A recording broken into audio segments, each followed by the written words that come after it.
This is one of those times when you make that really strong decision of the fork in the road. And thankfully, I chose to move forward, close on the cabin. And gosh, it's just been like I scaled that to a $7 million portfolio just a couple years after that. So like where I'm at now, it's amazing. That's awesome. I love to hear those moments because it can cut both ways. Welcome to the How to Scale Commercial Real Estate Show. Whether you are an active or passive investor, we'll teach you how to scale your real estate investing business into something big. Leslie Ann Morris offers a one-stop shop for real estate investments in the Smoky Mountains, from everything from finding, funding, purchasing, and managing your short-term rentals. She's your girl. Leslie, welcome to the show. Thanks, Sam. Thanks for having me. Absolutely. The pleasure is mine. Leslie, there are 3 questions I ask every guest who comes on the show. In 90 seconds or less, can you tell me, where did you start? Where are you now? And how did you get there? Yep. I started in California. I was working as a commercial banker with some pretty big names as clients and just got sick of trading my time for money. Kind of remembered in the back of my mind some clients that I had at the bank that had sizable real estate portfolios. I remember them encouraging me to look into that as a vehicle as I got older and had money. I still didn't have money at then. So I started a master's degree. I robbed a retirement. I started building a real estate portfolio, and the rest is history. I started when I was in LA, and I quickly thought, if I could get out of LA and increase my money in my pocket, so lower cost of living, lower personal mortgage, I could scale quicker. So that's exactly what I did. And then when I got to 5 short-term rentals, all in the Smoky Mountains, performing beautifully, I found the need to create a property management company because I was self-managing and it just was becoming an increasingly large amount of work. So then I created that company. And then after that company, I created another company where we do property acquisition and sales in the Smoky Mountains as well. So it's kind of all been fed out of this hobby that I started, just 3.5 years ago. That's a lot of moving pieces all at once. So are you in Tennessee then? I am in Tennessee now. I relocated to Tennessee like right at the end of 2019. Okay. Well, I was in Charlotte for like a brief minute, and then in Tennessee, I'd say 2020. Okay. Right during the pandemic. Yeah, that's a great time to get into short-term rentals. They're the beginning of the pandemic, maybe not so much. Was there ever any momentary fear like, oh my? Yes, I actually was under contract on a cabin, and it was supposed to close as everything was going into lockdown. At that time, I lived in Charlotte, which is about 3.5, 4 hours drive from all the cabins that I owned. And I thought, oh my gosh, what do I do? Do I buy this thing? At that time, I was running my numbers really slim because I was just starting to scale this portfolio. I don't do that today. I definitely recommend having sizable cash reserves. And so I thought, I've got every dollar in this deal. Do I just step back, walk away? There's a chance that I've got everything on the line. Like, what do I do? And I talked to a mentor, and she was kind of in the same boat, and her deal was much more sizable than mine. And she had full faith. And I just thought, this is one of those times when you make that really strong decision of the fork in the road. And thankfully, I chose to move forward, close on the cabin. And gosh, it's just been like I scaled that to a $7 million portfolio just a couple years after that. So like where I'm at now, it's amazing. That's awesome. I love to hear those moments because it can cut both ways, right? It's like, oh man, we were at that juncture. We made the right call and we bowed out. Certainly have had those. And then you're also at that juncture when you go, oh man, terrifying. Yeah. It sounds like you picked the right one. So yeah, no, right away we got, we had a lot of people cancel because they were just worried about, what's a pandemic. And then they quickly were like, oh, look at this opportunity where I can go on vacation and still be working. And then it just blew up. And as we all know, this is now, Airbnb became this sexy buzz term. And so we're trying to just, get people to stop calling them Airbnbs, call them short-term rentals. But yeah, I made a really good choice. And I think that's really what launched everything what I was doing. And just really, you have to operate with no fear in this type of investing strategy, I guess, to get yourself motivated to go. How many houses make up a $7 million portfolio, Smoky? I have 11. So I think I'm at about 8 8 million right now. So I'm at 11, and then I actually am holding a lot that I'm getting ready to break ground on a build. I just got permitted for that. We have just the driveway cut in. So about 11. 11 houses. So I'm bad at math. Call it $8 million. That a little under 800,000, $700,000 a house. Yeah. Approximately. Yep. Okay. Yep. What do you do on a $700,000 differentiate yourself from all the other Airbnb, short-term rent in the market? How do you outwork your comp? Yep. It's so hugely important. I'm writing the playbook on how to do it to scale. And it came out of learning. I mean, a lot of people ask me, a lot of buyers, when they're using me as an agent, they're like, is it saturated in the Smoky Mountains? Do I even look there? Do I go to these no-name markets? And I'm like, well, no, there is some saturation. They are building a lot. There's an awful lot of cabins there, but the Free National Park gets, I think we had 13 million visitors last year and 14 the year before and 12 before that. So, that's an awful lot of people. The places are going to stay booked. What I strategize on with clients is making sure that you buy the cabin that most people want to rent. So don't buy the super massive, huge one with the swimming pool in it, but also don't buy the little tiny 1-bathroom. Where is there like an in-between where you're going to cater to most of the segment? And I find personally that's a 2-bed, 2-bath or a 3-bed, 3-bath, maybe even a little bit larger, but you're catering to like a smaller family. Or I have some cabins that go 8 to 12 sleeping, and then I think one that's at 14. And so you might get like extended family, people traveling with like a grandparent or a couple, 2 couples together with a couple of children. And that's what I find does the best. And then outside of that, the other thing to consider for this market is most of the travelers, they want your quintessential rustic cabin. They don't want some super modern slick thing. Will that do well? Will that rent? Yes, I have one. But you want to make sure it's this rustic cabin, preferably if you can get it with a hot tub, a pool table, totally turnkey. They do come like that. And then the last layer, which is, I think, really important for how my strategy has developed, but getting one that's got a mountain view or some sort of it's in a special area where it's got either access to amenities or it's really close to good locations or, the views. The views are important. Right. Yeah. I mean, absolutely. Come there to see the Smoky Mountains. They don't come there to think. So the view, I can only imagine, is a selling point. There is the skeptic in me that I hope he broke in you can say this is why you're wrong. Skeptic in me that goes, gosh, if somebody has a house that has a hot tub with a view, that is a cabin in the Smoky Mountains, they're already going to be short-term, turning this into a short-term rent. Why is that not? Yeah,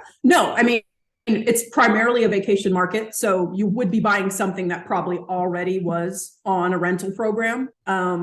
We see a lot. I mean, I've bought a lot of like people's second vacation homes. I prefer to do that where it's not been rented, it's in better shape. But primarily what you're going to be looking to buy is something that was already renting. I caution buyers, especially if they're investors in other asset classes, you're not buying, you are in a sense buying a turnkey business, but you don't really want to look at their prior historical performance the way you would with like a multifamily, 100-unit apartment complex where they've got some established tenancy, they've got, some laddered approach on restructuring and value adding units. This is totally different. This is a single family home. It might have been poorly managed. It could have been self-managed by someone who's out of state. They don't know the market, or it could have been managed by, a local property management company that's really not focused on increasing that average daily rate, that ADR.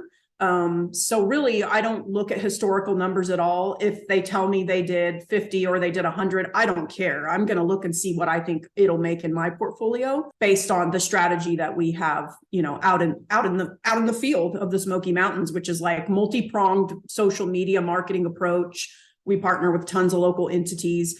And then also just benchmarking against competition. We don't like to sell on being like the lowest priced, and we don't want to be the most expensive. So we're constantly looking at that like equation for how to price and make the most money. Yeah, I can only imagine that's a constant moving target. And I was going to ask that, is there anything else that comes to mind, when you look at, I guess this from an underwriting perspective, like you can hypothesize as to why it maybe wasn't performing as well as what you think it could, but what are some other metrics that you look at that you can low-hanging fruit that you say, here's how we can do better than the person we're buying this from? Oh, totally. Yeah. So my team will do a walkthrough. So I own the property management company. So I'll have the team go through and say, hey, I'm buying this, or, this gentleman wants us to manage his cabin, go do a walkthrough and put together a report. Let's see what you think. In a lot of cases, it's dingy, it's dirty, it needs a deep clean. That's really basic and easy. And it could be things like, I just bought a property. I did a 1031 exchange out of another short-term rental market and bought another cabin, and this one was fine. You could literally just change the door lock and then put another guest in there. But what I did is I specially branded it like with a whiskey theme. It's really cool. I'm a whiskey connoisseur myself, so I did like whiskey barrels and mini bar area. Obviously has a pool table with the view of the mountains, but just really like immersed people in that feeling of like it might be potentially like on the backside of a moonshine distillery or something. It's really cool. So things like that you can definitely do. 9 times out of 10, you're going to lay on the bed and be like, oh, this mattress needed to be replaced a few years ago. Or maybe it's something like you see driveway access being an issue. Maybe they need more space to park a car, and so you got to widen something. Like there's just easy things you can do like that. But I try to specifically brand them and then give them unique names that are highly Googleable so that people can find the product and do a direct booking. I'm constantly trying to move away from my friends at Airbnb. And I partner closely with Expedia Group. We list on Vrbo, Travelocity, Trivago, Orbitz. There's a bunch of them. But I want to try to get a lot of those guests that are paying, 15% to an OTA to book direct with me instead. They are a happier guest and they're saving money. We're both saving money on each side of that transaction. So doing things like branding them and making them highly Googleable is really key. I can only imagine. Yeah, I like the highly Googleable name. The making it a theme. I'm sure that would sell well in pictures. Things other than bad guest reviews like parking stink, mattress was rock hard. I mean, things like that. Yeah, those are easy, I guess, things. But maybe people aren't talking about. So maybe that. I mean, is there. You've given me some great things to think about there, but I guess outside of maybe Google, unique names, theming the property, those are two really, I think, really unique strategies. Anything else come to mind on that front? Yeah, I mean, I always try. It's not always possible, but I try to get their listing. If it's an existing short-term rental and it's got like a track record of reviews, I try to find those reviews and read them, and you'll quickly be like, oh, that's an issue. That's such an easy issue to fix. Like everybody's complaining about it because the property manager didn't take the time to go address what this little issue was. And like one example, I took on a property under management and every review was saying like the place doesn't match the photos. And when you look at the photos are really old. Like they were like, it was like a reverse problem. Like people would get there and the property would actually be way nicer than it was what they thought they were getting, but they were weirded out because they were like, is this not the same cabin? Sure. So stuff like that is easy. Photography, we do pay a premium for really good photography because travelers are making an online emotional purchase decision. So they are looking strictly at your reviews and strictly at your photos.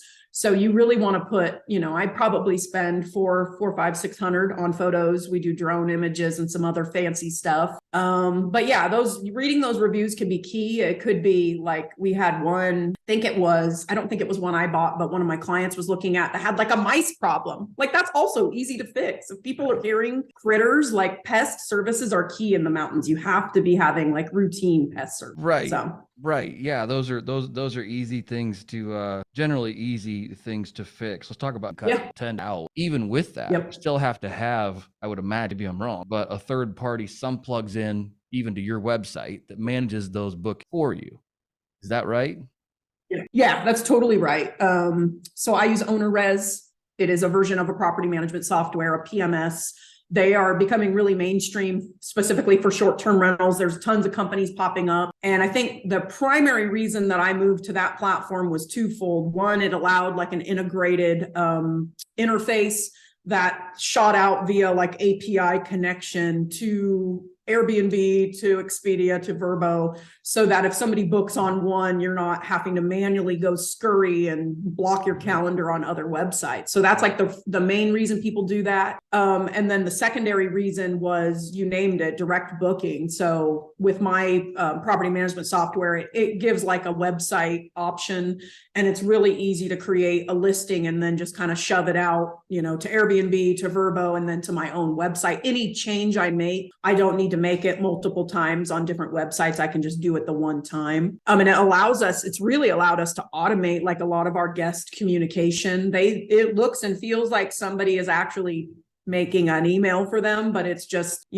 there's tags within the software that will pull out like their name and thank them for booking. And that's really what, part of what I'm writing my strategy book on is, how do you do this to scale when it can be so labor intensive? Right. Yeah. And I think that's one of the cool things about the short-term rental business, that there are so many that have been developed around it that it's kind of overwhelming. I would imagine going strategy. But yeah, I think I've spoken with a few other guests here on the show about it, and they have claimed as high as 80 to 90 of that ticky-tack stuff can be off to auto. It's really quite impressive. Let's talk about brokering. You built out a brokering company. Yeah. So you went out. Did you previously have your real estate license before you came to Tennessee? I did not. I was in commercial real estate. I was primarily doing commercial banking, underwriting, and sales. But I always, I did commercial real estate deals, large deals.